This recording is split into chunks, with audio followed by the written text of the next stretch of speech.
Toutes les vies ne marchent pas au même rythme. Il y a des gens qui ne crient pas et ne demandent pas d'attention, mais qui portent en silence une profonde certitude, comme quelqu'un qui a atteint le sommet d'un escalier que personne d'autre ne peut voir. Ce sont des existences douces, comme le murmure du vent dans les arbres avant une grosse tempête, non pas par manque d'intensité, mais par la conscience qui les habite. Elias, l'homme au visage serein, vivait avec cette certitude depuis l'enfance. Il n'a jamais su pourquoi, mais il a toujours ce qu'il vivait sa dernière dans ce pays de la poussière. Non pas à cause d'une tragédie, ni à cause du désespoir, mais à cause d'une paix silencieuse qui s'était installée dans sa poitrine depuis aussi longtemps qu'il se souvenait d'avoir été quelqu'un. Je n'en ai parlé à personne, parce que ce n'était pas une idée. C'était une connaissance ancienne, comme ces échos que l'on entend au fond d'une grotte et dont on ne sait pas s'ils viennent de l'extérieur ou de l'intérieur de soi-même. Beaucoup voient la fin comme une chute. Elias a vu cela comme un retour, tandis que d'autres construisaient des plans, des objectifs, des escaliers, les cultivaient les adieux. Non pas parce qu'il voulait partir, mais parce qu'il savait qu'il avait terminé ce qu'il était venu faire, même s'il ne savait pas exactement ce que c'était. C'est ce qui distingue ceux qui sont sur la dernière courbe. Ils n'ont pas besoin de comprendre. Ils s'en souviennent simplement. La vieille femme des seuils. Le jour où il a rencontré Uxia, la vieille femme des seuils, tout a changé. Non pas à cause de ce qu'elle a dit, mais à cause de la façon dont elle l'a dit. Tu ne finis pas, Elias. Vous choisissez. Il frossa les sourcils. Personne d'autre ne connaissait ce sentiment dans son âme. Mais Uxia ne le regardait pas avec les yeux de quelqu'un qui explique. Je l'ai regardé avec les yeux de quelqu'un qui a traversé et revenu. Il y a des âmes qui croient avoir atteint la fin, mais elles ne savent pas que la véritable fin commence lorsqu'elles décident de rester un cycle de plus. Il n'a pas compris. Si son voyage était terminé, pourquoi rester? Parce que parfois, quand on a fini d'apprendre, on commence à enseigner sans s'en rendre compte. Et il y a ceux qui ont besoin de quelqu'un à qui dire au revoir pour apprendre à revenir. Cette nuit-là, Élie ne dormit pas. Il marchait sous les étoiles, sentant sa certitude se fissurer. Et si sa dernière vie n'était pas une clôture, mais une offrande, une décision inattendue. Quelques jours plus tard, alors qu'il traversait un petit pont de pierre, il trouva une petite fille en pleurs. Il n'avait pas de nom, ou peut-être que j'avais oublié. Il la serra dans ses bras sans dire un mot. Elle n'a pas demandé qui il était. Il a juste dit « Merci de ne pas être encore parti ». Et à ce moment-là, Elias comprit ce que voulait dire Uxia. Toutes les dernières vies ne se terminent pas par un départ. Certains restent pour ouvrir des portes. Le soupir qu'il croyait définitif n'était pas la clôture d'un cycle, mais le souffle d'une autre âme qui commençait à peine à se souvenir. Épilogue, au-delà de la fin. Peut-être qu'il n'y a pas de fin comme nous l'imaginons. Peut-être que les dernières existences ne consistent pas à quitter ce monde, mais à devenir des chemins pour les autres. Peut-être, juste peut-être, l'âme ne vient pas compléter quelque chose. Cela devient le signal silencieux qu'il n'y a plus rien à terminer. Et quand ce moment arrive, il n'y a pas de bruit, pas de promesse, pas de destin. Juste un silence si clair que l'univers lui-même cesse de poser des questions. C'est ainsi que commence le véritable retour. Pas lorsque vous décidez de partir, mais quand tu choisis de rester sans rien demander en retour. Chapitre 1. Nara et le silence de la rivière invisible. Nara n'était pas une femme ordinaire, même si elle n'a jamais osé se croire spéciale. Depuis aussi longtemps que je me souvienne, j'ai entendu les racines parler les nuits de nouvelle lune, et j'ai réagi à la foudre comme s'il s'agissait de vieilles connaissances. Sa mère la regardait avec crainte, son père avec résignation et la ville avec distance. Il est né dans un coin où les montagnes étaient si anciennes qu'elles ne portaient plus de nom et où l'eau coulait sous la terre sans que personne ne la voie.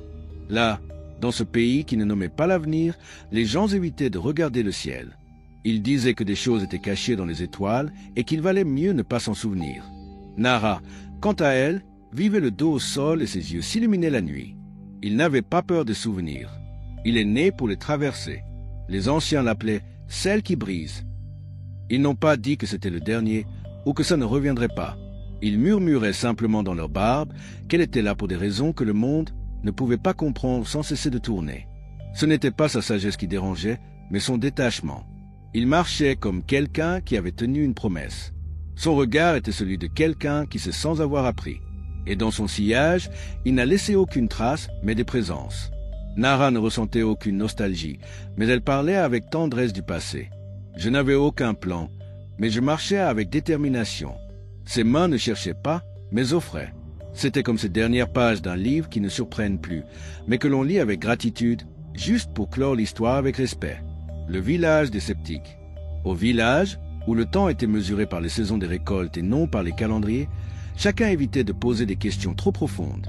Vivre sans regarder en arrière était une règle tacite. Mais Nara, même enfant, questionnait l'invisible.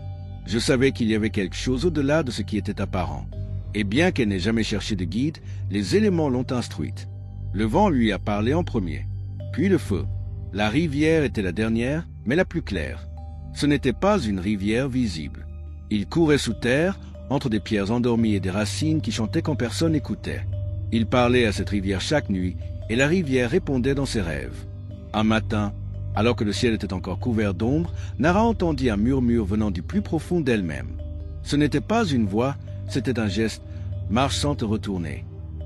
Et elle obéit, non pas parce qu'elle fuyait quelque chose, mais parce qu'elle n'avait plus rien à espérer, point la rencontre à la limite. Sur son chemin, il arriva dans une clairière où l'air semblait différent, comme si la réalité était suspendue. Là, il trouva une femme vêtue de blanc et d'argile, les cheveux couverts de feuilles sèches. « Sais-tu qui tu es » demanda la femme sans bouger. « Non, mais je sais ce que je ne suis pas » répondit Nara sans hésitation. « Tu n'es donc pas le dernier. Vous êtes le premier de ceux qui se souviennent. C'est ce qui a tout changé. » Nara a toujours pensé qu'elle était à la dernière page. Mais cette femme, qui semblait venue du centre du monde, lui montra une autre vérité. Certaines âmes ne viennent pas pour terminer quoi que ce soit, mais pour semer des commencements en silence. Le monde n'a pas besoin de plus de sagesse. Il faut de la mémoire. Et vous le portez sans le savoir, dit la femme, avant de disparaître parmi les arbres comme la fumée du matin. Une nouvelle compréhension. Cette nuit-là, de retour au village, Nara ne dit pas un mot. Il a juste regardé le ciel. Non pas avec la nostalgie de quelqu'un qui est parti, mais avec le calme de quelqu'un qui a choisi de rester un peu plus longtemps. Il a compris que toutes les âmes qui marchent sans attachement ne le font pas pour partir. Certains restent seulement pour ouvrir une nouvelle voie et disparaissent ensuite sans gloire. La rivière invisible continuait de couler sous ses pieds. Mais maintenant, elle n'était plus la dernière à l'entendre. J'avais posé une question à quelqu'un d'autre, et c'était suffisant. Parce que parfois, la véritable mission d'une âme n'est pas de terminer son voyage, mais pour réveiller le voyage chez un autre. Chapitre 2. Le labyrinthe aux 100 voies. Dans les codex oubliés des marcheurs du Rossio, on parle d'un jeu ancien appelé le labyrinthe des 100 voies. Ce n'était pas un jeu pour gagner, ni pour concourir. C'était un théâtre sacré où les âmes prenaient forme seulement pour se rappeler qu'elles n'étaient pas la forme. On disait que chaque vie était une de ces voix, un murmure entre des masques, un écho déguisé encore. Chaque naissance n'était qu'une autre histoire, réalisée non pas pour apprendre, mais pour qu'au milieu de l'acte, la conscience se souvienne qu'elle agissait. Et pourtant, la plupart des âmes étaient perdues dans le personnage. Ils pleuraient, ils craignaient, ils désiraient. Certains se croyaient même les auteurs du scénario. Mais quelques-uns, très peu, comme Lyra, interrompirent le travail. Non pas parce qu'ils ont oublié leur rôle, mais parce qu'ils l'ont vu de l'extérieur. Un jour, au milieu d'une conversation, Lyra se tut. Il regarda l'autre avec une intensité désarmante. Je n'étais ni en colère ni confus, juste présent, si présent que le moment semblait éternel. « Tu te rends compte ?» dit-il enfin. « Ce n'est pas nous qui parlons. C'est l'histoire qui nous utilise pour continuer. » L'autre n'a pas compris, mais Lyra le fait, parce qu'il ne s'identifiait plus à ce qu'il disait, ni à ce qu'il ressentait. Je savais que cela faisait partie du labyrinthe, et que la seule issue n'était ni de gagner, ni de comprendre, ni de guérir. La seule solution était d'arrêter de jouer. Le mythe du retour. Pendant des générations, les sages ont dit que l'âme revenait à des cycles proches. Il fallait résoudre cela, le guérir, l'élever. Ce karma était la clé. Mais Lyra n'y croyait plus. Non pas par cynisme, mais par vision. J'ai vu beaucoup de gens essayer de grandir spirituellement et se retrouver encore plus piégés. L'évolution était devenue une autre forme de désir. Le désir d'être plus, de briller plus, de savoir plus. Et c'est ce désir, et non le karma, qui a fait tourner la roue. Désir de perfection, désir de rédemption, désir de répétition. Et puis Lyra se demanda, que se passe-t-il si j'arrête de vouloir? Une nuit, assise au pied de l'arbre de la mémoire, elle ferma les yeux et dit à voix basse, « Je ne veux plus comprendre, je ne veux plus guérir. J'ai déjà tout vécu, j'étais déjà tout. » Et à ce moment-là, quelque chose dans le monde a changé de densité. Le virage invisible. Mais ce à quoi je m'attendais ne s'est pas produit. Le ciel ne s'est pas illuminé et le temps ne s'est pas arrêté. Ce qui s'est passé était plus subtil. Le jeu a commencé à se jouer sans elle. Elle était toujours dans le monde, mais elle n'était pas attachée. L'histoire a continué, mais elle n'était plus perdue dans les journaux. Je n'ai ressenti aucune urgence à corriger, à chercher, à transcender. Il n'a rien rejeté non plus. Je n'agissais plus par nécessité.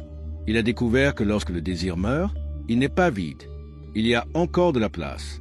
Et cet espace n'a pas été fait pour être rempli. Il a été créé pour exister sans condition.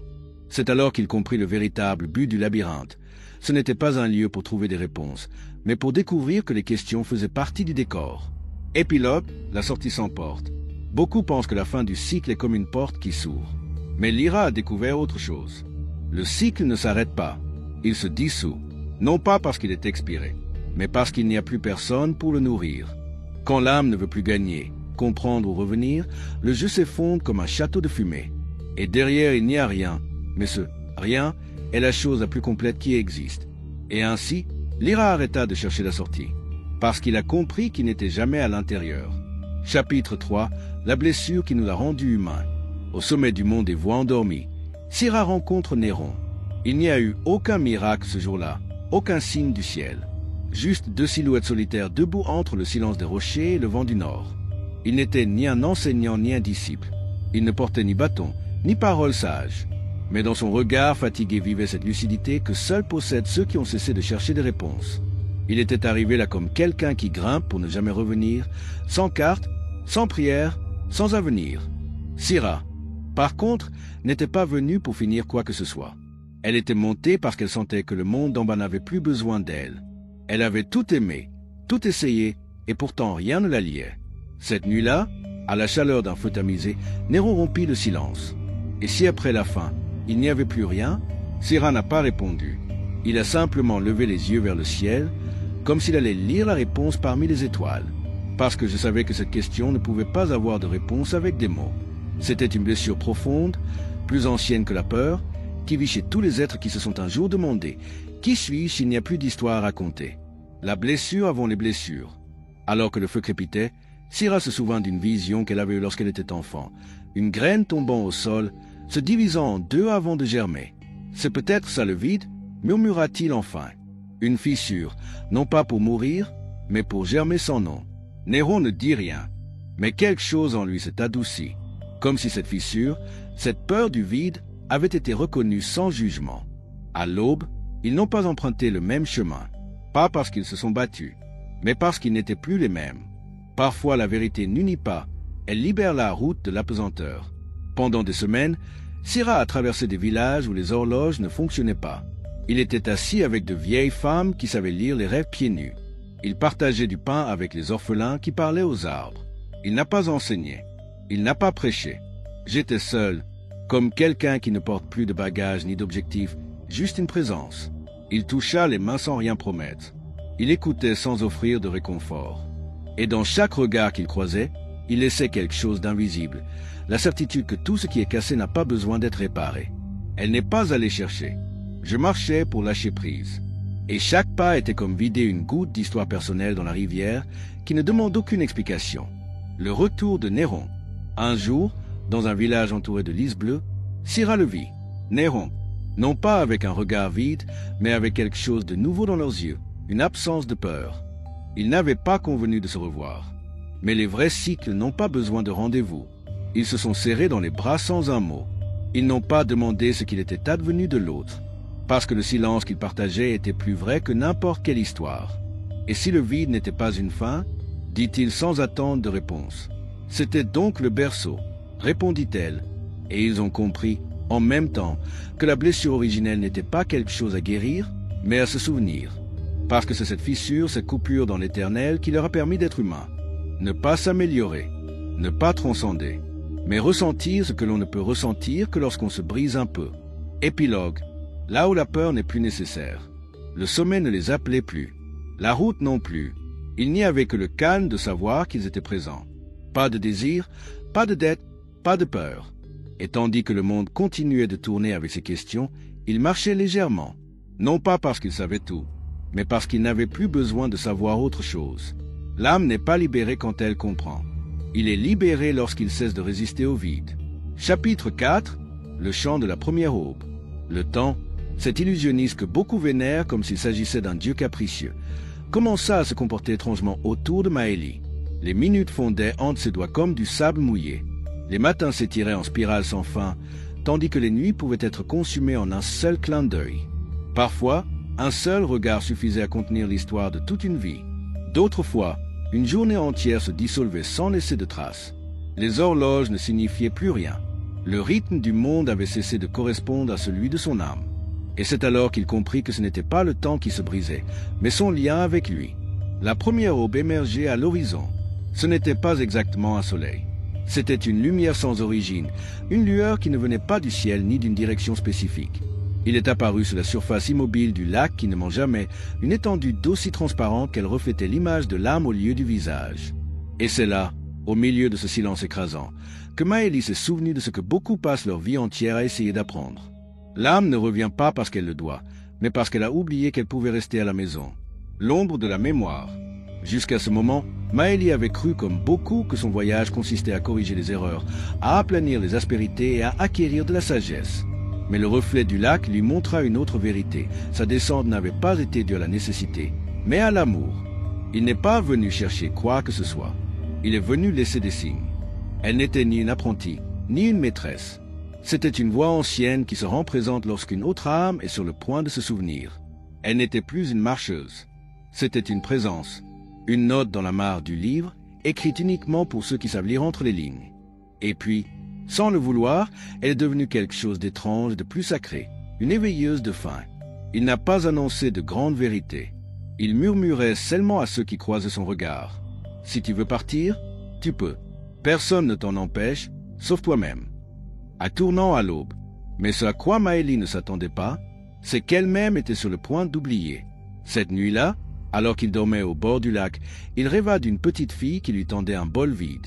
Dans le rêve, la fille a dit « Tu as apporté beaucoup de lumière, mais tu as laissé les tiennes éteintes. » Lorsqu'il s'est réveillé, le lac ne reflétait plus son visage, ni son âme. Cela n'a rien montré. Pour la première fois, Maëlie eut peur. Elle avait allumé tant de feux d'adieu qu'elle ne réalisait pas qu'elle aussi devait partir un jour. Mais il avait passé tellement de temps à aider les autres à traverser qu'il était tombé à l'eau. La première aube revint une fois de plus, non pas pour éclairer, mais pour demander « Et toi, Maëlie, quand reviendras-tu » Elle n'a pas répondu. Mais pour la première fois, il ferma les yeux comme quelqu'un qui ne voulait plus rester. Épilogue, les semailles silencieuses. Personne ne savait quand il était parti. Un matin seulement, l'eau du lac s'est levée chaude et dorée, comme si une lumière s'était fondue dans ses profondeurs. Depuis lors, certains disent que si l'on arrive au lac qui ne ment jamais à l'aube, on peut entendre une voix, douce et sans urgence, dire « Toi aussi, tu peux arrêter de chercher. Tout est là. » Et ceux qui l'écoutent ne regardent plus jamais le temps de la même manière. Parce qu'il y a des âmes qui n'évoluent pas. Il y a des âmes qui s'éveillent et ouvrent la voie au retour pour d'autres. Chapitre 5.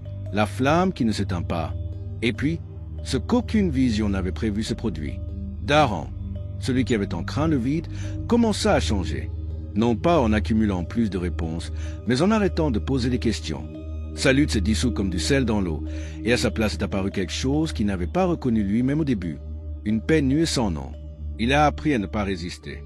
Ne remplissez pas les espaces. Et une nuit sans aucun signe, sans aucun au revoir, il a tout simplement disparu. Certains ont dit que cela avait atteint un autre niveau. D'autres murmuraient que son corps s'était endormi sous un olivier desséché, tandis que sa conscience s'ouvrait comme une fleur sans saison. Seule Héra, la femme qui marchait à ses côtés, comprenait l'essentiel. Il n'est pas parti. Il est devenu invisible. Elle ressentait son absence non pas comme une perte, mais comme une expansion. Comme si Daran habitait désormais toutes choses. Le silence, le feu, le regard des animaux. Je ne pouvais plus lui parler, mais je pouvais le reconnaître dans tout ce qui était réel, point tout était prêt pour qu'Héra puisse également traverser. Il avait fermé ses cercles, défait ses nœuds, rendu au monde plus qu'il n'avait pris. Le retour l'attendait avec le calme d'un matin sans bruit. Mais ensuite, le retournement de situation se produit. Dans une forêt où les feuilles tombaient sans bruit, une fille émergea d'entre les arbres. Ses yeux étaient anciens. Sa voix, nouvelle. « Je veux me souvenir, veux-tu m'aider » Et à cet instant, tout a été réécrit. Héra pourrait partir. J'étais prêt, mais quelque chose en elle, quelque chose qui n'était ni le devoir ni la nostalgie, l'arrêta. Pas par attachement, pas par peur, Par compassion, il a décidé de rester une vie de plus. Parce qu'il y a des âmes qui, même avec la porte ouverte, choisissent de rester. Non pas par obligation, mais parce que sa lumière a encore du travail à faire dans l'ombre d'un autre. Et c'est vraiment ce qui se rapproche le plus de l'éternité. Épilogue, la flamme silencieuse. L'âme ne s'élève ni ne descend. Cela n'avance pas comme une flèche. Il ne collectionne pas les médailles et ne se nourrit pas de réussite. Souviens-toi juste, rappelez-vous qu'elle n'a jamais été séparée, qu'il n'y a pas de paradis vers lequel grimper, ni d'enfer d'où s'échapper. Seulement une maison intérieure qui n'a jamais été perdue. La liberté n'est pas une issue. Ce n'est pas un sommet. C'est une élection sans témoin. Si la lecture de ces mots a fait dire « oui », à l'intérieur de vous, ne l'expliquez pas, ne le rationalisez pas. Ce que vous ressentez n'est pas une idée, c'est une mémoire activée. Et si vous pensez que c'est votre dernière incarnation, c'est peut-être le cas, ou peut-être pas, mais cela n'a plus d'importance. Ce qui compte, c'est la façon dont vous choisissez de vivre en sachant que vous pouvez partir, mais que vous pouvez aussi rester par amour. Parfois, l'âme s'assoit au centre du feu, non pas pour échapper au cycle, mais pour être un phare au milieu de la nuit d'autrui. Et quand cela arrive, la roue ne se casse pas, ça s'arrête, il se dissout, et ce qui suit ensuite n'a pas de nom. On ne le reconnaît que lorsqu'il n'y a plus de questions à poser, et plus d'endroits où retourner. Chapitre 6. Le jardin de la femme sans clé. Naïma était connue sous de nombreux noms, mais personne ne la connaissait vraiment. Certains l'appelaient « celle qui n'attend pas », d'autres « la femme sans clé », car elle ne fermait pas les portes derrière elle. Où qu'elle arrive entière. Et quand il est parti, il n'a laissé aucune fissure, seulement le silence. Le détachement ne la rendait pas distante. Au contraire, il aimait avec une dévotion désarmante, mais sans vouloir rien garder de ce qu'il aimait. Je savais que tout ce qui est réel n'a pas besoin d'appartenir pour être profond. Il marchait sans crainte du lendemain, non pas parce qu'il était imprudent, mais parce que dans sa poitrine il n'y avait pas de calendrier, mais plutôt une confiance radicale en ce qui est. Alors que d'autres demandaient plus de temps, plus d'amour, plus de signes, elle offrait sa présence sans condition. Il était la preuve vivante que l'on peut vivre sans posséder, donner sans retenir, marcher sans poursuivre. L'art d'être rassasié sans rien porter. Naïma ne portait ni passé ni futur. Il ne portait pas de promesses pliées dans ses poches, ni le poids de ce qui devrait être sur ses épaules. Il se réveillait chaque jour comme quelqu'un qui ouvre les yeux sur un autre monde, sans exiger de continuité par rapport au scénario de la veille. « Comment peux-tu vivre sans plan ?» lui demanda une vieille femme sur un marché. « Parce que j'ai appris que la rivière n'a pas besoin de carte pour atteindre la mer », répondit Naïma avec un sourire clair. Le détachement ne la rendait pas immunisée contre la douleur, mais il la rendait immunisée contre les souffrances inutiles. Quand il perdait quelque chose, il ne s'effondrait pas, il était reconnaissant de l'avoir eu. Quand quelqu'un partait, il ne fermait pas la porte, il allumait une bougie. Il n'a pas résisté au changement, car il a compris que seul l'ego souffre lorsque les saisons changent. L'âme, en revanche, s'adapte comme le vent au paysage. La rencontre sous le prunier blanc. Un après-midi inconnu, alors qu'il se reposait sous un prunier en fleurs, une petite fille s'approcha de lui. Son visage était taché de saleté et ses yeux étaient pleins de questions. « Tu ne rates rien ?» lui demanda-t-il. Naïma n'a pas répondu immédiatement. Il leva les yeux vers le ciel, laissa tomber une feuille dans sa paume, puis dit « Ce qui est vrai ne peut pas être perdu, et ce qui est perdu n'a peut-être jamais été entièrement à moi. » La fille la regardait en silence, puis il s'assit à côté d'elle, et ensemble, sans plus parler, ils laissent le vent leur parler dans son langage sans parole.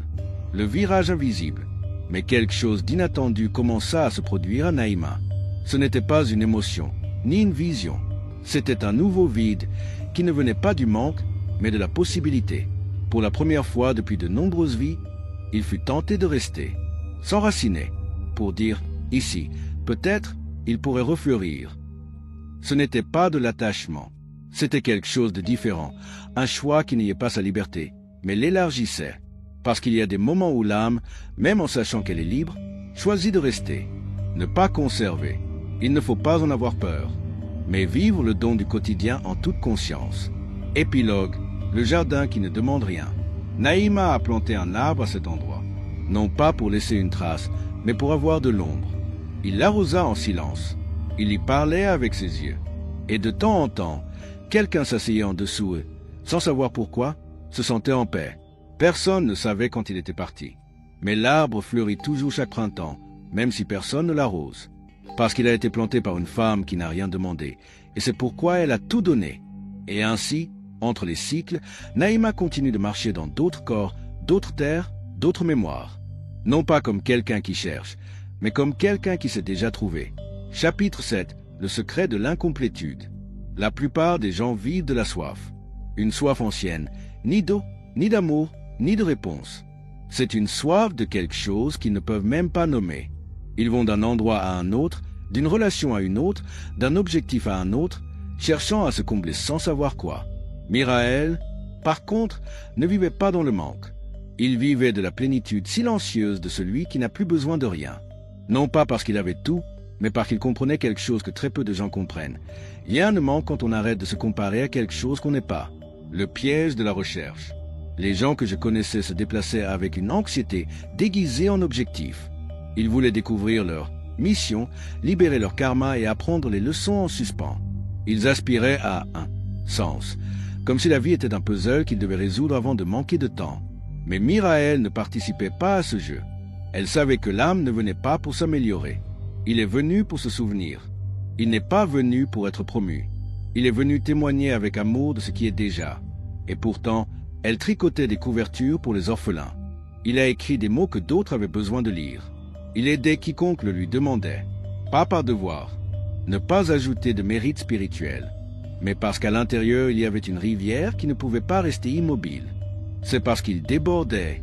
La leçon du soleil qui n'attend jamais d'applaudissements. Miraël vivait comme le soleil. Il se levait chaque jour sans exiger d'être célébré. Elle n'avait pas besoin d'être reconnue, même pas compris.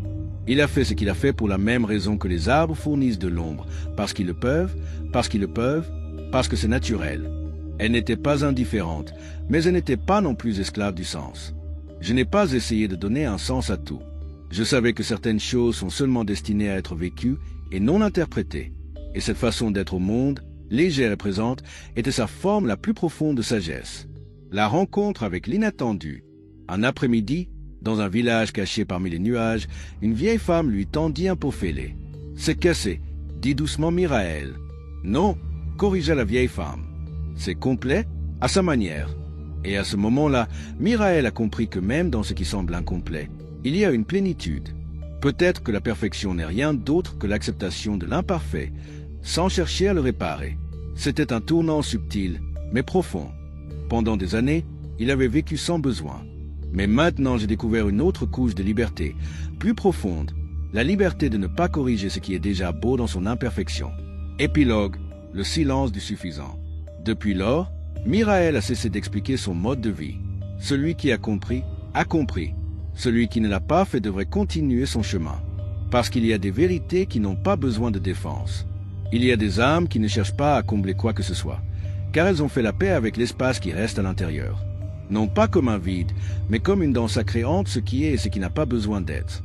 Et si jamais vous rencontrez quelqu'un comme elle, quelqu'un qui vit avec la sérénité d'un soleil qui ne demande pas à être regardé, asseyez-vous près d'elle. Pas pour t'apprendre, juste pour vous rappeler que vous aussi, vous pouvez arrêter de courir. Chapitre 8. Le nom qui n'est plus écrit. Avant chaque naissance, on dit que les âmes entrent dans une salle intemporelle. Là, ils signent des pactes invisibles. Accords silencieux avec d'autres âmes. S'accompagner, s'éveiller ensemble, guérir les blessures, semer la lumière là où il y avait autrefois de l'ombre. Mais Léra n'a rien signé cette fois-ci. Pas parce que j'ai oublié, mais parce que ce n'était plus nécessaire. Personne ne l'attendait nulle part.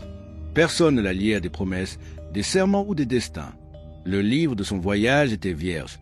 Et non pas parce qu'il venait juste de commencer, mais parce qu'il était déjà écrit sur une autre page qui n'appartient pas au temps. La vie sans fils. Alors que beaucoup ressentaient encore l'attrait du passé, les noms de leurs ancêtres battant dans leurs veines, des histoires non résolues exigeant une continuité, les ravivaient comme quelqu'un qui s'était déjà réconcilié avec tout. Il n'a pas nié la douleur des autres, mais il ne l'a pas fait sienne. Pas par indifférence, mais parce qu'elle n'était plus enchaînée aux histoires anciennes. Le fil qui la reliait au cycle de réparation s'était dissous comme la fumée avant l'aube.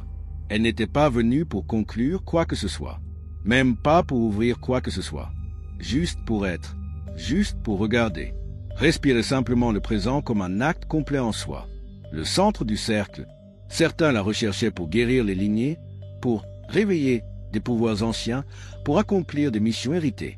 Mais Léra sourit simplement. Non pas parce que j'en savais plus qu'eux, mais parce que j'avais déjà parcouru tous ces chemins et j'étais revenu au centre. Et au centre du cercle, il n'y a pas de mots, il n'y a pas d'objectif, seulement un silence absolu qui n'est pas vide, mais pure présence. C'était son état, il n'avait pas de nom. Je n'avais aucun rôle. Ce n'était ni un guide, ni un miroir, ni une ombre. Il n'y avait que Léra, qui n'avait plus besoin de rester, mais qui choisissait de rester un peu plus longtemps. Le rebondissement, la lettre jamais envoyée. Une nuit, assise devant un feu de camp qui ne fournissait pas de chaleur mais qui fournissait de la lumière, Léra trouva une petite lettre à l'intérieur d'une pierre creuse. Ce n'était pas écrit à la main, ni à l'encre, ni dans aucune langue. La lettre disait seulement ceci. Nous vous avons libéré il y a de nombreuses vies, mais vous avez choisi de revenir, non pas pour tenir votre promesse, mais pour rembourser votre dette. Et puis il a compris. Parfois l'âme ne revient pas pour conclure des contrats, mais pour prouver qu'elle peut vivre sans eux. Tous les accords ne sont pas éternels. Tous les liens ne sont pas le destin. Parfois, la plus haute chose qu'une âme puisse faire est de vivre librement, sans rien devoir à personne, pas même à elle-même. Épilogue, le nom qui n'a plus d'importance. Depuis lors, Léra a cessé de se demander si sa vie avait une mission. Il a découvert qu'il existe quelque chose d'encore plus sacré qu'un but, la liberté d'exister sans structure, sans cause, sans exigence. Et donc, quand quelqu'un s'approchait d'elle avec un sentiment d'urgence, elle ne donnait aucune réponse. Il n'offrait que sa présence. Parce qu'il y a des âmes qui ne sont plus là pour combler, ni pour réparer, ni pour payer. Ils sont là pour montrer qu'on peut aussi vivre sans contrat, et vivre avec un dévouement total. Chapitre 9, le jardin où rien n'est demandé. Au sud du monde, là où le temps se replie sur lui-même et où les arbres naissent avec la mémoire du ciel, existait un sanctuaire taillé dans la pierre blanche, les sanctuaires du feu bleu. Là, les moines ne priaient pas et ne jeûnaient pas. Ils n'ont gardé qu'un seul secret, que le désir est le fil invisible qui coule l'âme au cycle du retour. Ils ne parlaient pas seulement de désirs évidents, l'or, l'amour, le pouvoir, la reconnaissance. Non, ils parlaient de désirs nobles, ceux qui sont les plus difficiles à voir. Je veux aider, je veux guérir, je veux comprendre. Même, je veux me réveiller. Car tout désir, même le plus pur, reste une encre. Un geste en avant qui vous empêche d'être complètement ici. La femme sans fin d'étoiles. Almira, qui avait vécu autant de vies que la lune a de phases, arriva à ce sanctuaire un après-midi sans aucune intention. Il ne cherchait ni la rédemption ni le refuge. Je ne voulais pas être autre chose. Il voulait juste arrêter, même si ce n'était pas un souhait. C'était une reddition sans nom. Contrairement à tant de chercheurs, Almira ne voulait pas en savoir plus.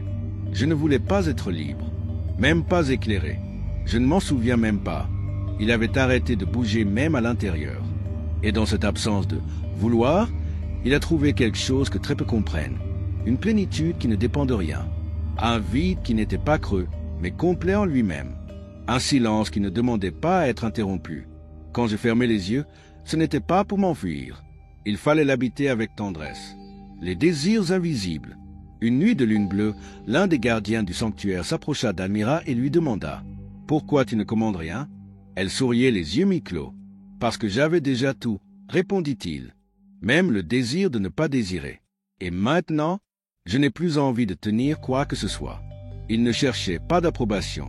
Il ne cherchait pas de disciples. Je ne cherchais même pas la paix. Car la paix peut aussi être un piège lorsqu'elle est poursuivie comme un objectif. Ce qui vivait à Almira n'avait ni nom ni contraire. C'était une façon d'être si douce qu'elle ne laissait aucune trace, mais si vraie qu'elle se transformait sans faire de bruit. Le miroir inutile. Pour elle, les relations humaines ne manquaient pas de pièces. Ils n'étaient ni un refuge, ni un but. C'étaient des miroirs que je pouvais ou non regarder. Elle n'avait pas besoin d'être complétée par qui que ce soit parce qu'elle avait abandonné l'idée d'être incomplète. Elle ne cherchait pas à être comprise. Quiconque essayait de le comprendre était perdu. Parce qu'Almira ne correspondait ni à la logique, ni à une carte, ni à une biographie. C'était comme le vent qui n'a pas de route, mais qui arrive toujours. Il n'a pas rejeté l'amour, mais je ne l'ai pas poursuivi non plus. S'il venait, il l'accueillait comme quelqu'un qui accepte l'ombre d'un arbre sans vouloir prendre possession de l'arbre. Le tour du silence. Une nuit, seule parmi les pierres du sanctuaire, elle entendit une voix. Cela ne vient pas de l'extérieur. C'était l'ancienne voix de son âme. Vous avez atteint le jardin où rien n'est demandé. Mais maintenant, vous devez choisir semer ou dissoudre. Jusqu'à ce moment, Almira avait vécu sans but. Mais maintenant, Pour la première fois depuis de nombreuses vies, j'ai senti que le non-désir pouvait aussi se transformer en offrande. Pas un nouveau cycle, mais une extension volontaire de son immobilité. Et c'est ainsi que le tournant se produit. Almira a décidé de rester. Pas par attachement, pas par mission, mais par compassion informe. Il a décidé de devenir un jardin. Non pas pour porter du fruit, mais pour être là, au cas où quelqu'un qui serait fatigué voudrait s'asseoir et respirer. Épilogue, là où le désir n'a pas de racines. Aujourd'hui, ceux qui visitent les ruines du feu bleu disent qu'il y a une femme qui ne vieillit pas, qui n'enseigne pas, qui ne parle pas. C'est juste comme ça. Et sa simple présence guérit sans intention, réconforte sans mots et transforme sans effort. Parfois, il suffit que quelqu'un soit assis à côté de vous pour que votre cœur s'abandonne. Pas parce que j'ai compris quelque chose, mais parce qu'il a tout laissé tomber. Dans ce jardin, il n'y a pas de prière. Il n'y a aucune recherche. Il n'y a aucune promesse. Juste une femme assise à côté d'une fleur qui n'a pas besoin d'être vue pour fleurir. Et ça, c'est la fin du désir. Chapitre 10, le scénario du monde invisible. Nora a commencé à le remarquer sans s'en rendre compte. Au début, ce n'était que des détails. Une phrase répétée par différentes personnes. Une réponse exacte qui lui est venue avant même qu'elle n'ouvre la bouche. Un geste identique dans des bouches différentes, des yeux différents, des corps qui ne s'étaient jamais croisés. Le monde commençait à sembler répété. Les conversations résonnaient comme des échos, des réactions, comme des impulsions automatiques. Parfois, je pensais à quelque chose et quelqu'un le disait. Parfois, je ne disais rien et j'obtenais quand même une réponse. Ce n'était pas une coïncidence. C'était autre chose. Quelque chose de plus profond. C'était comme si l'univers suivait un scénario qu'elle avait lu de nombreuses fois auparavant. Et ce n'était pas une idée ni une paranoïa. C'était un sentiment qui naissait dans la poitrine. Une reconnaissance silencieuse. Comme si chaque instant était une scène qui avait déjà été jouée, mais que tout le monde, sauf elle, avait oublié. Dans les coulisses. Nora avait l'impression d'être dans les coulisses d'une pièce de théâtre sans fin. J'ai regardé les gens et je n'ai pas vu d'individus. J'ai vu des personnages coincés dans de vieux papiers, répétant des dialogues avec une précision inconsciente. Il a essayé de briser la scène. Il a changé de sujet sans prévenir. Il est resté silencieux là où d'autres attendaient des réponses. Il regardait au lieu de parler, écoutait au lieu d'interrompre. Pendant un certain temps, le scénario a semblé se fracturer. Mais ce n'était que temporaire. Les acteurs sont retournés à leur place. Les mots coulaient à nouveau avec une précision mécanique. C'était comme si un réalisateur invisible dictait chacune de leurs répliques depuis une dimension oubliée. L'essai éternel. Nora se souvenait d'un rêve d'enfance. Elle était dans un immense théâtre, avec des milliers de portes, et dans chacune d'elles se répétait la même scène, avec les mêmes visages, seulement dans une langue différente, dans un corps différent, dans un temps différent. Et au centre du théâtre, il y avait une chaise vide. Le vôtre. Elle n'est pas née pour jouer. Je suis né pour me souvenir. Et cela a tout changé. La tentative d'éveil. Pendant un certain temps, il a essayé de réveiller les autres. Pas avec des idées, mais avec des questions. Vous êtes-vous déjà demandé pourquoi vous répétez cette phrase? Avez-vous remarqué que nous avons déjà eu cette conversation, même si nous ne nous sommes jamais rencontrés? Avez-vous déjà eu l'impression que ce n'était pas vous qui décidiez de ce que quelqu'un disait? Parfois, il réussissait à briser un peu le personnage. Une étincelle apparut dans les yeux de l'autre. Mais cela n'a pas duré longtemps. C'était comme se réveiller au milieu d'un rêve pour finalement se rendormir. Nora a compris qu'on ne peut pas réveiller quelqu'un qui a encore besoin de rêver. Le twist, le moment imprévu. Un matin brumeux, dans une petite ville où les horloges n'indiquaient pas l'heure exacte, elle rencontra un vieil homme qui la regarda sans cligner des yeux et lui dit « Vous faites également partie du scénario. » C'était comme une fissure dans le miroir. Nora, qui pensait d'avoir quitté le théâtre, réalisa quelque chose qu'elle ne voulait pas voir. Même sa tentative de réveiller les autres faisait partie du scénario. Même sa rébellion. Même sa lucidité. Tout était écrit. Tout, sauf une chose. Le choix de quitter complètement la scène.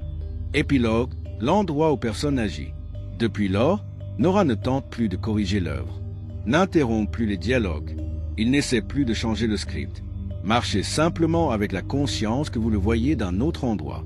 Et parfois, quand quelqu'un s'approche d'elle sans scénario, sans script, sans rôle, elle le reconnaît instantanément. Parce qu'il ne vous parle pas en tant que personnage.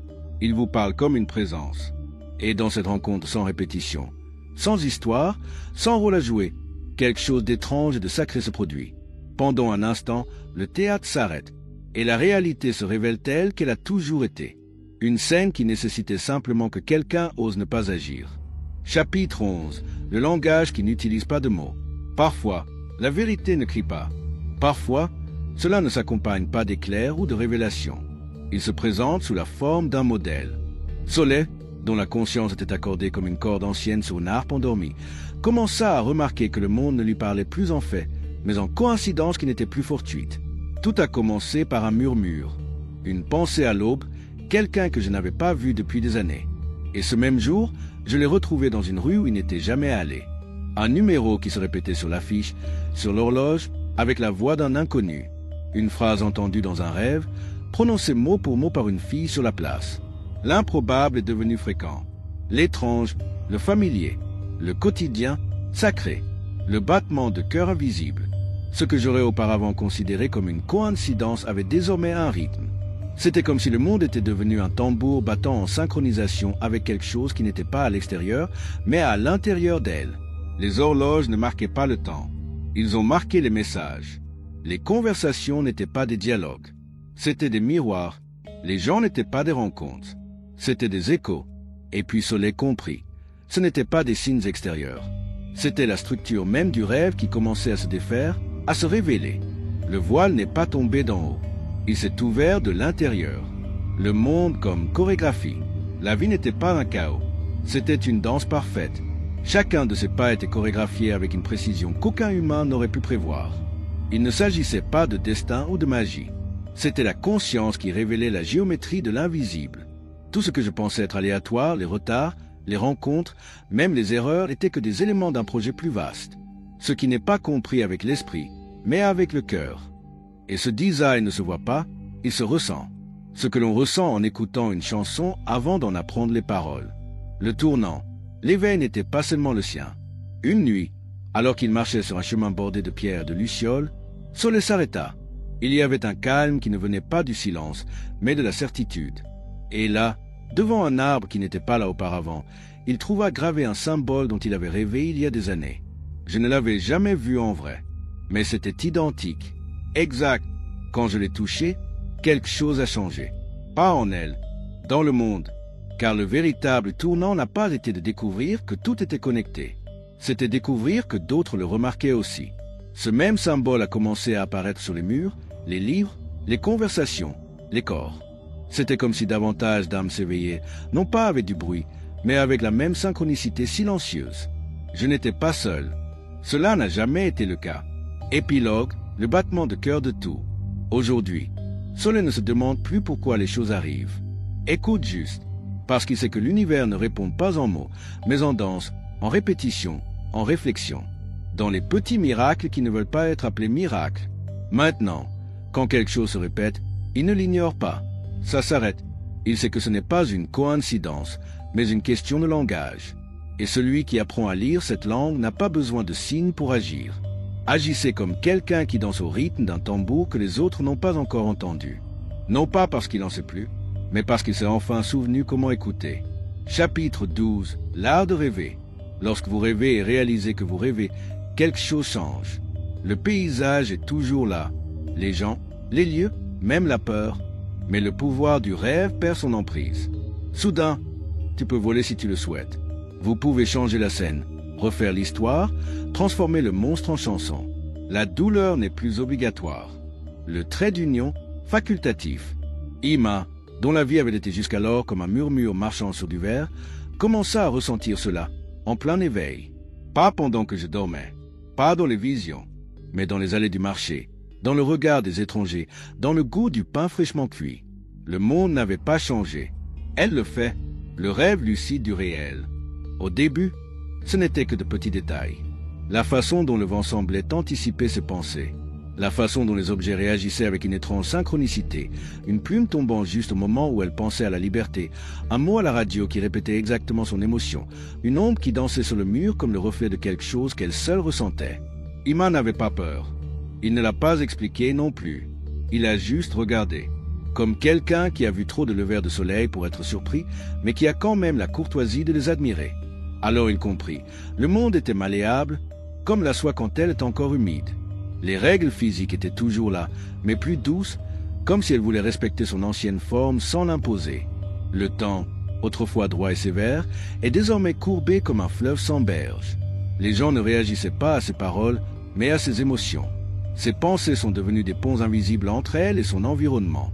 La réalité avait cessé d'être un mur. C'était devenu un miroir d'eau, un changement invisible. Un jour, Ima pensa à un oiseau rouge, pas par nostalgie ou par caprice. C'était une pensée fugace, sans but. Quelques minutes plus tard, alors qu'il traversait un jardin, il aperçut l'oiseau, exact, avec le même endroit sur l'aile, la regardant depuis une branche comme s'il se souvenait aussi d'elle. Ce n'était pas de la magie, ce n'était pas une illusion. C'était le reflet de sa conscience répondant à son état intérieur avec une délicatesse presque impossible. Ce n'était plus le monde qui dictait ses journées. C'est elle qui, sans le vouloir, a commencé à le façonner. Ce qui était autrefois solide est devenu flexible.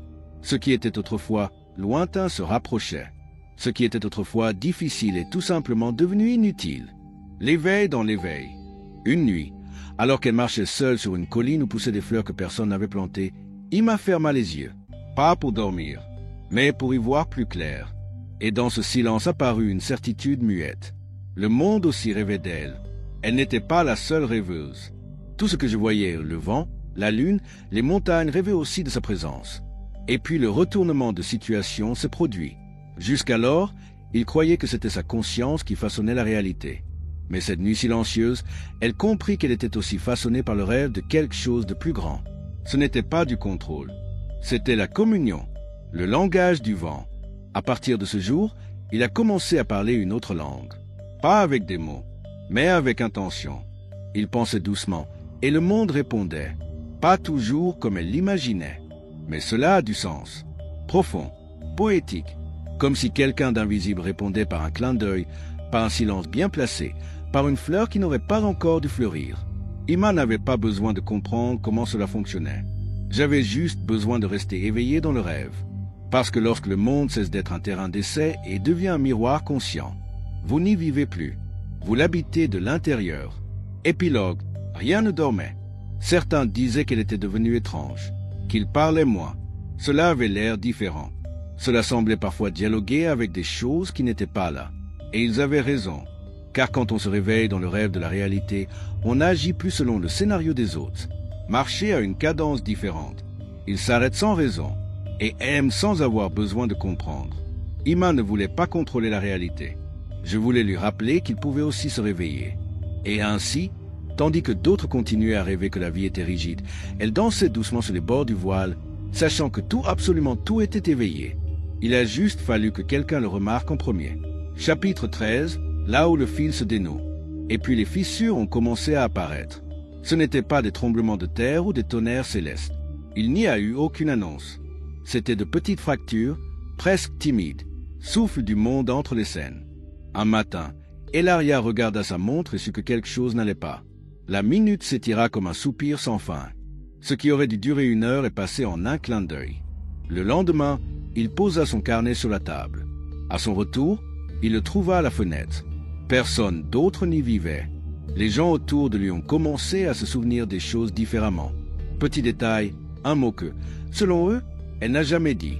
Un geste qui, selon elle, n'a jamais eu lieu. C'était comme si 2 réalités, similaires mais pas identiques, s'étaient touchées avec des bords effilochés. Ce n'était pas de la peur que je ressentais. C'était de la tendresse, parce que j'ai compris. Finalement, j'ai compris. Même le voile, ce tissu entre le monde visible et le monde invisible, a des coutures qui se détachent parfois. Et quand ils le font, la vérité éclate. La danse des erreurs parfaites. Elaria a commencé à reconnaître ses défauts comme une nouvelle forme de langage. Un vers qui a changé de place. Une phrase qui semblait se répéter dans différentes bouches. Une scène que j'avais déjà vécue, mais pas dans cette vie. C'était comme regarder un acteur oublier le scénario pendant 1 seconde.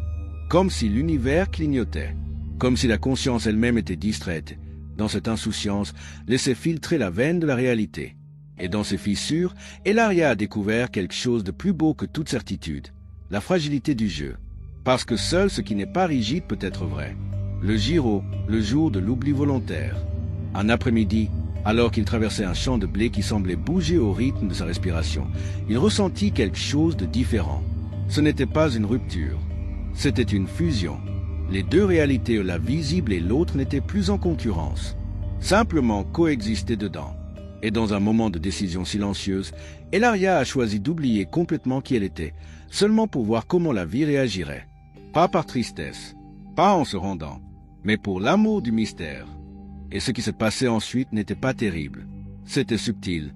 Tout est resté pareil, sauf elle, parce que maintenant, au lieu d'attendre que le voile tombe, je marchais en sachant que la réalité n'était pas derrière le voile. C'était juste dans la fissure, dans cet endroit où la logique se dissout et où seule la présence demeure. Épilogue, la grâce de ce qui ne dure pas. Au fil du temps, ces fractures ont cessé de la gêner. Ils sont devenus des signes doux, presque tendres. Ce n'étaient pas des erreurs, c'étaient des clins d'œil de l'invisible. Et Elaria a compris.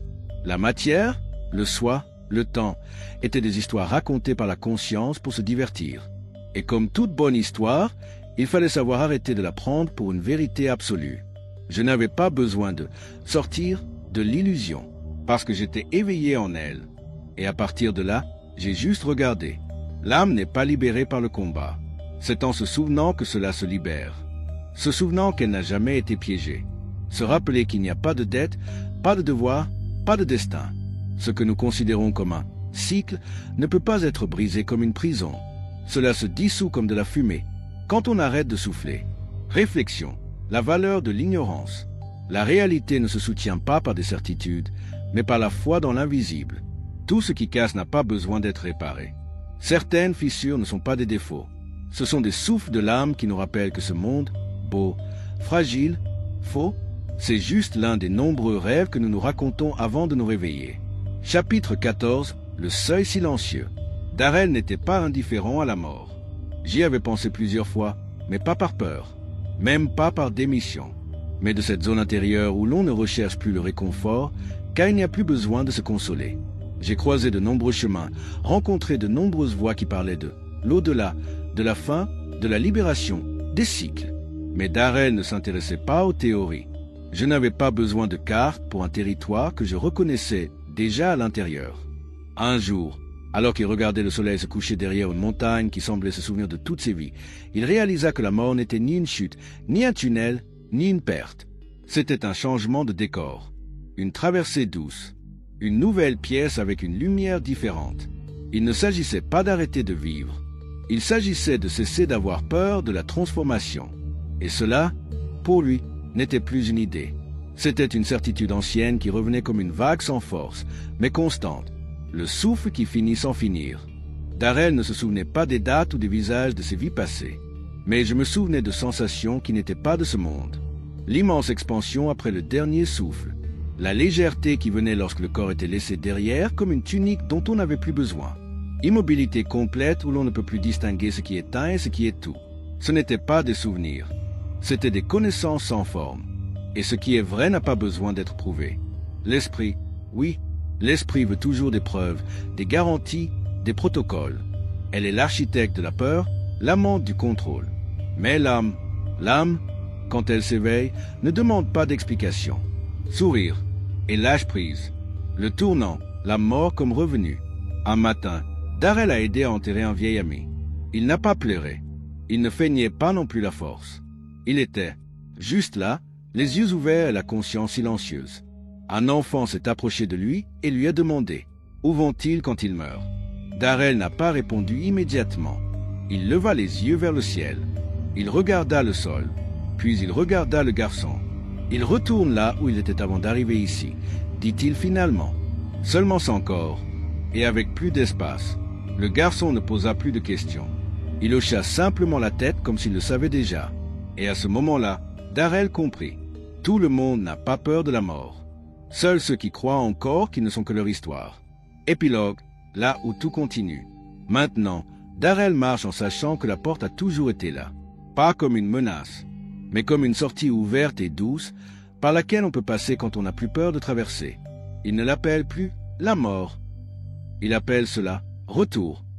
Parce que ce n'est pas un adieu. C'est les retrouvailles avec ce qui n'est jamais parti. Et c'est pour ça qu'il ne se précipite pas. Il ne résiste pas non plus. Marcher, aimer, respirer. Mais sans hâte, comme quelqu'un qui sait que, lorsque le moment viendra, il n'y aura ni ténèbres ni faim. mais une lumière sans direction, sans nom, sans bord. Réflexion. L'éternité n'a aucune urgence. La mort n'est pas l'opposé de la vie, mais sa courbe invisible. Cela n'effraie que ceux qui croient que la réalité peut disparaître. Mais rien de ce qui naît de l'amour n'est perdu, et rien de ce que nous sommes vraiment ne peut prendre fin. La vraie liberté ne consiste pas à éviter la mort. C'est vivre sans craindre le moment où le corps n'est plus nécessaire. Parce que l'âme ne tombe pas. C'est libérer. Et à cet instant, tout ce qui semblait être une fin se révèle être une porte silencieuse vers le centre. Chapitre 15. La mort qui ne fait que caresser. Cela se produit pendant une éclipse. Le ciel était couvert comme si la journée avait connu un deuxième coucher de soleil. La lumière s'est transformée en ombre et le silence semblait murmurer quelque chose qui ne venait pas du monde.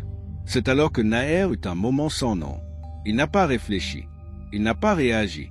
Il n'existait pas en tant que Naër. C'était juste une présence ouverte, sans forme, sans centre, sans histoire. C'était comme mourir. Mais le corps n'est pas tombé. La peau continuait, le souffle continuait. Mais tout le reste s'était dissous.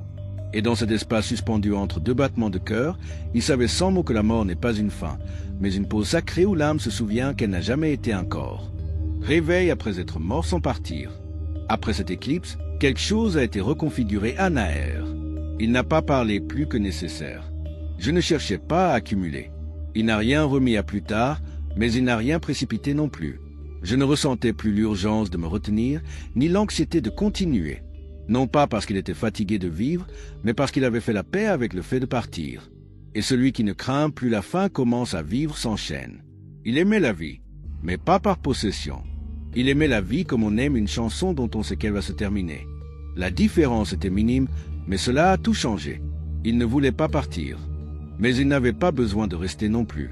Et ainsi, chaque jour devenait sacré, non pas à cause de sa longueur, mais parce que je pouvais le laisser partir à tout moment sans douleur. Réflexion. La liberté n'est pas la survie. Mourir sans mourir, c'est toucher l'âme sans que le corps le sache. C'est disparaître un instant pour comprendre que nous n'avons jamais été ce qui peut être perdu. La vraie liberté ne consiste pas à rester en vie. C'est à vivre sans avoir peur de partir.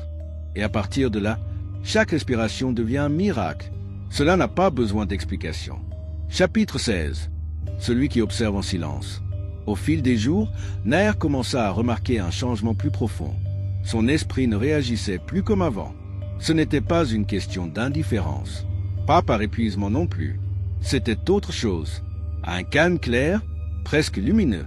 C'était comme si une partie de lui s'était assise au dernier rang du théâtre, regardant sa vie se dérouler. Pas avec jugement, pas avec détachement, mais avec cette tendresse que l'on ne peut ressentir que pour un rêve dont on sait déjà qu'on rêve.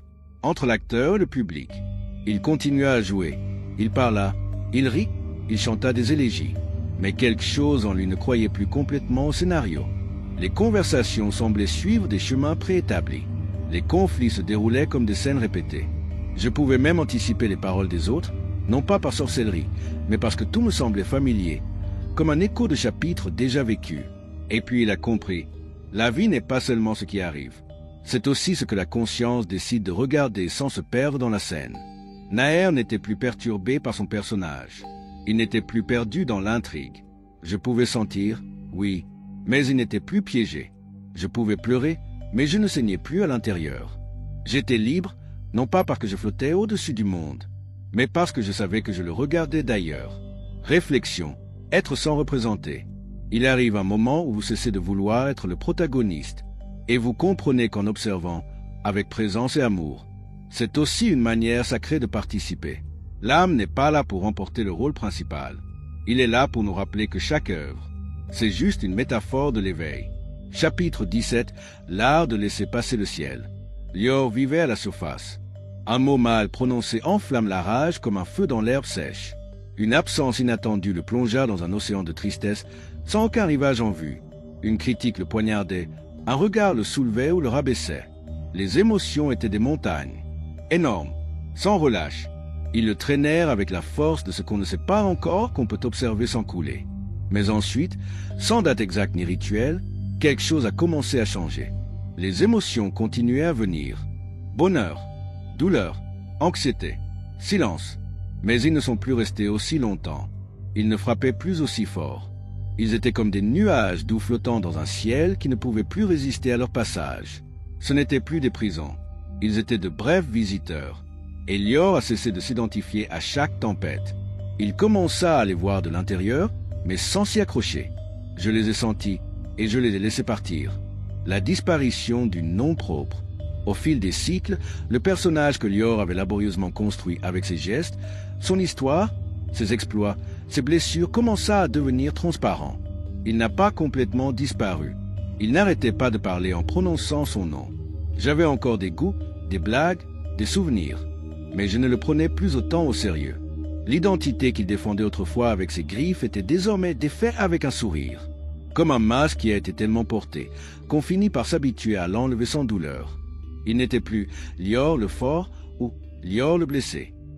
C'était quelque chose qui regardait Lior avec amour sans avoir besoin de l'être. Et là, dans cet espace sans nom, la vraie paix est née. Pas une paix spectaculaire, pas un calme dramatique, mais une présence subtile qui n'avait besoin d'aucune explication. Un calme si naturel qui ne ressemblait pas à une réussite, mais plutôt à un souvenir. Le rebondissement, la tristesse qui ne l'a pas brisé. Une nuit, un proche est parti. Pas de ce monde, mais de sa vie. Avant, Lior se serait brisé. Cette fois, il a pleuré. Oui. Il sentait le vide. Oui. Mais il ne s'est pas cassé. Parce que maintenant je savais que la tristesse était aussi temporaire. C'était aussi un nuage. Il était également un visiteur. Et en ne s'y accrochant pas, il la laissa faire son œuvre sacrée, ouvrir un espace plus grand à l'intérieur. Et quand la douleur a disparu, ce qui restait n'était pas un vide. C'était léger. Réflexion. Nous ne sommes pas la météo, nous sommes le ciel. Les émotions sont le climat de l'âme. Ils viennent, ils pleuvent, ils tonnent, ils caressent. Mais tu n'es pas la tempête. Tu es le ciel qui laisse passer tout. Et dans cette compréhension, vous ne devenez pas froid, tu deviens libre. Vous n'êtes pas ici pour contrôler toutes les émotions. Vous êtes ici pour les ressentir et continuer à être vous-même. Pas le toi dans le nom. Mais toi, tu es sans forme. Celui qui observe.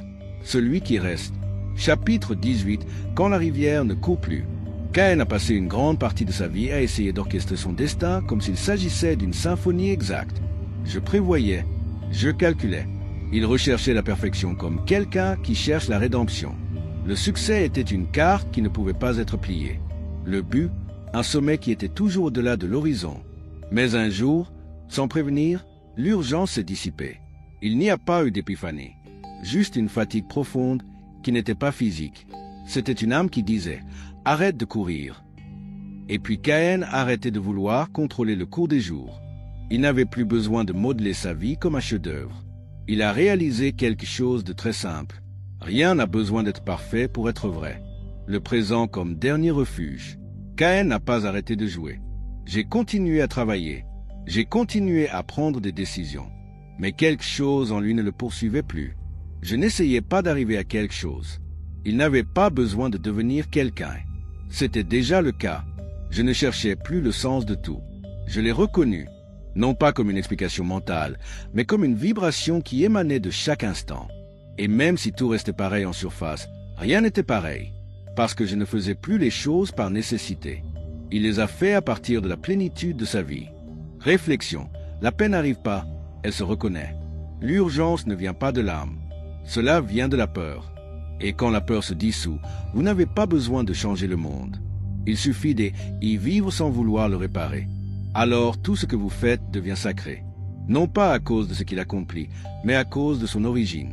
Chapitre 19. Le jour où le temps s'est effondré.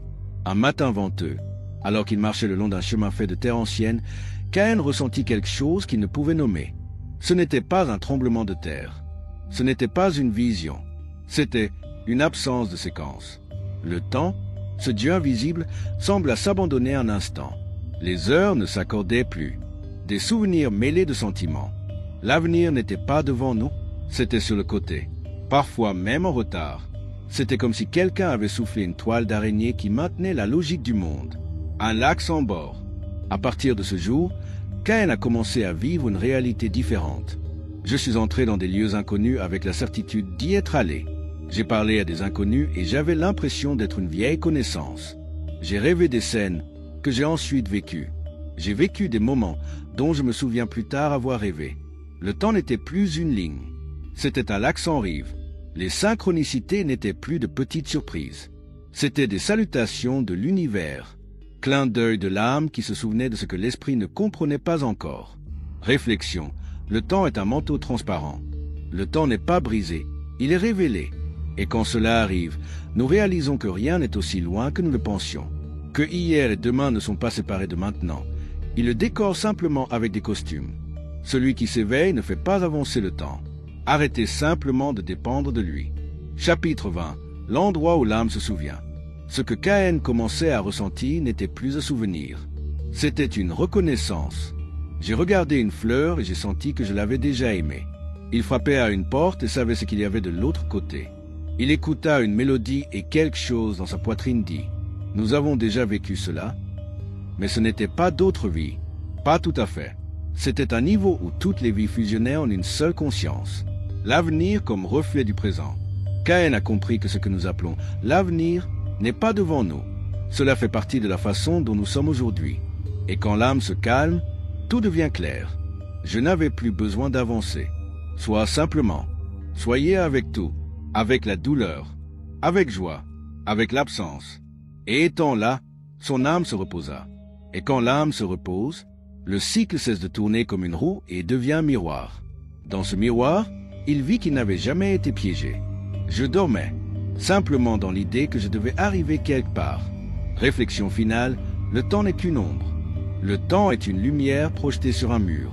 Cela nous fait peur, cela nous commande, cela nous promet. Mais ce n'est pas réel. La vraie chose, c'est la flamme qui est derrière. Quand l'âme se souvient de qui elle est, elle ne court plus. Il suffit de réfléchir. Et dans cette contemplation, ce qui semblait éternel se révèle comme un instant infini. Et celui qui voit cela n'a pas besoin d'échapper au cycle. Souriez, simplement le traversant. Chapitre 21. Le murmure du temps visible. Certains jours, Saher avait l'impression que le temps s'étirait comme un fil d'or qui ne finit jamais. D'autres, il fondait dans leurs mains comme une poignée de sable chaud. Une seule seconde peut contenir 1000 émotions, et un après-midi entier peut s'évaporer sans laisser de traces. Ce n'était pas seulement une question de perception. C'était une certitude intérieure qui grandissait sans effort. Le temps n'était pas une ligne, mais un miroir respirant. J'ai fermé les yeux en croyant qu'une minute s'était écoulée. Quand je les ai ouverts, la nuit avait déjà enveloppé la pièce. Ou, au contraire, il vivait des heures dans l'intervalle entre deux respirations. Le plus étrange était que l'avenir ne semblait plus incertain. Je ne l'avais pas deviné. Je m'en suis souvenu. Je savais ce que quelqu'un allait dire avant même qu'il ne parle. Pas parce que je le pensais, mais parce que, dans un coin de son âme, il l'avait déjà vécu. Et puis il a compris. Le temps n'avance pas. Cela existe, tout simplement. Et nous marchons à l'intérieur de quelque chose qui est déjà terminé. Réflexion. Le temps ne mesure pas la vie, il la déguise seulement. Nous ne vivons pas dans le temps. Nous vivons dans la conscience. L'horloge ne marque que la danse du visible. Mais l'invisible, ce qui compte vraiment, a toujours été en dehors du tic-tac. Chapitre 22. L'endroit où les rêves ouvrent les portes. Les rêves de Saher ont commencé à changer.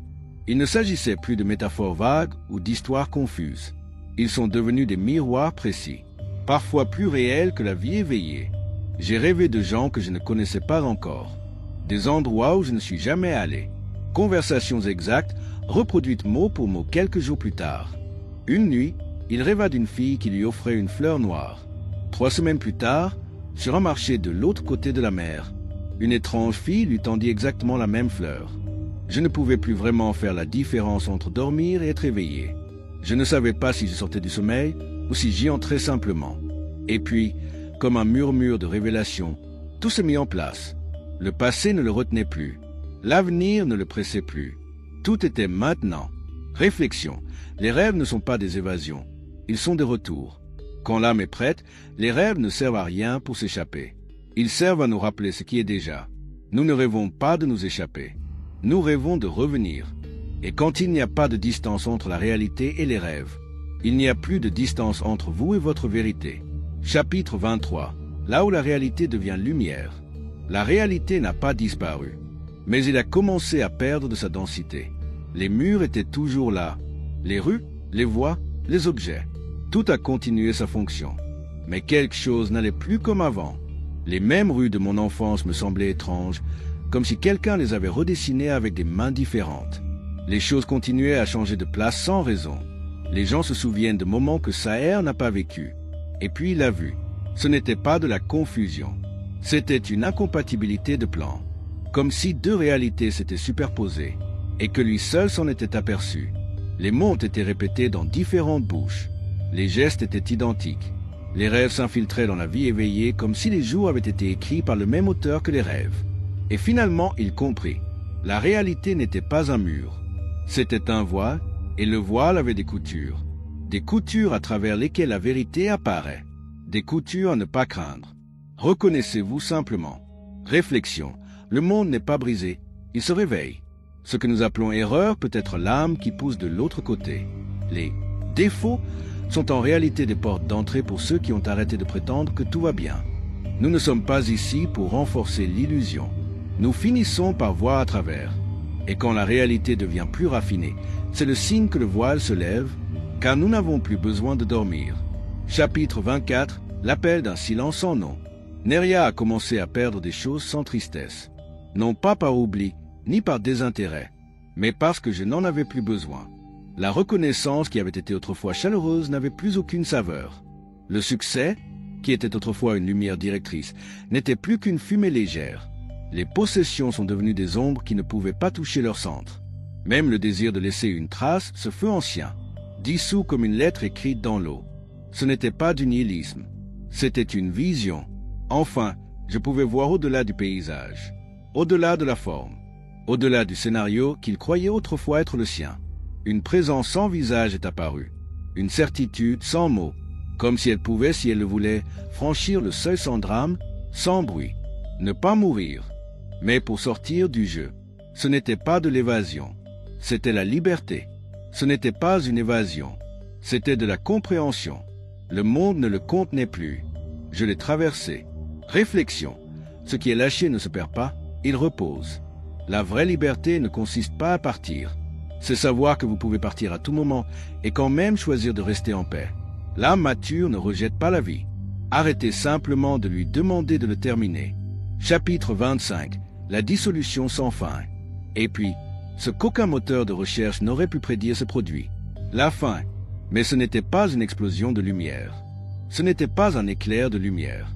C'était une douceur, un oubli tiède, comme quelqu'un qui laisse tomber un masque, qui ne lui appartient plus. Neria a cessé d'être Neria.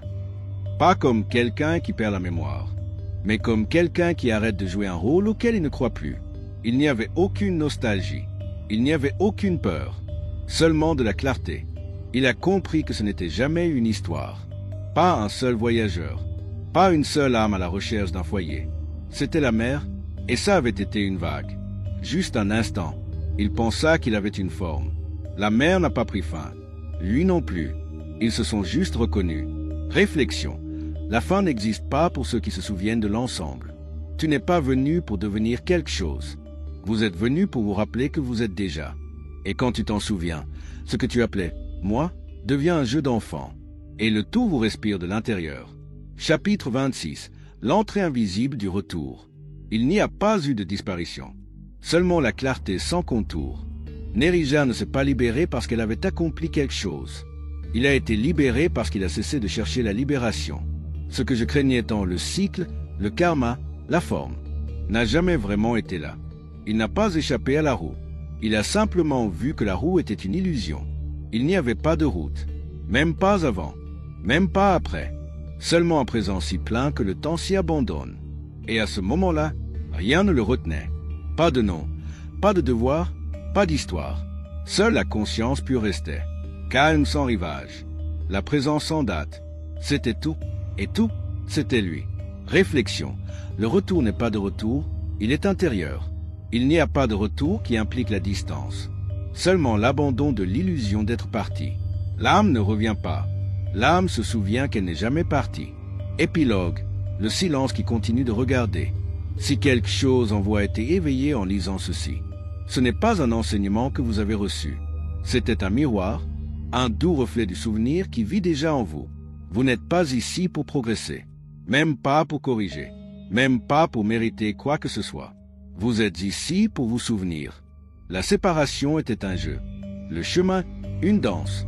Libération, un murmure ancien qui était toujours avec vous. Tu n'étais pas un fragment. Tu n'étais pas perdu. Tu n'as jamais été moins que le tout. Maintenant tu sais.